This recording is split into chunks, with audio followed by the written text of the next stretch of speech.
Аз мисля, че книгата е едно добро така графично издание, полиграфично издание, освен че е на два езика двоезично. Корицата е много добре оформена, първо с UV лак и след това така наречения парцелиран лак, а вътре е изключително добре оформена, особено така отношението текст и илюстрации. Когато правиха водопровода по море и при изкопните работи за този водопровод, на много места излязаха, защото той минаваше през градището, на много места излязаха находки.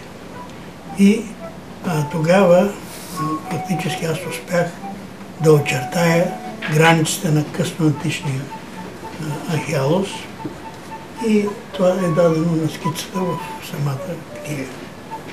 Той е заемал доста голяма площ и това, което се открива тук в старата част на града, пък ми даде повод да първата ми статия в научно издание е за едно съкровище на византийски монети от електрон, което беше намерено в Стария град, в двора на Молдованата,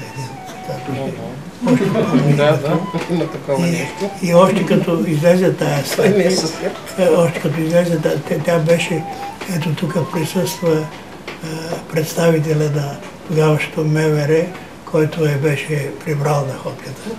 И официално ми предаде си има протоколи там. В това. Официално тя сега се намира в колекцията на Бургаския музей и са едни от най-редките монети, особено има Иван Пети палеолог, 5 монети, които са, може би, в световните колекции има максимум 10-15 екземпляра и 5 от тях се намират, са от Помория, нали, от Археолоз, се намират в Бургаския музей. Тук възниква въпроса къде е бил средновековният археолог. И може би тази находка говори нещо такова в тази посока. Там имаше и едни други зидове в този двор на Молдована, но понеже е в населена част, трудно биха могли да се направят разкопки. Много съм щастлив, че съм тук между вас и между тези големи личности. Радвам се, че тази книга видя бял свят, че този огромен труд на професор Карайотов, свързан с нашия град, успя да види бял свят.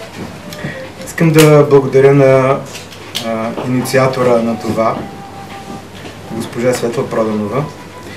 Искам да благодаря на автора, на неговия екип, на издателите. Искам да благодаря на вас и се надявам да прочетете тази книга.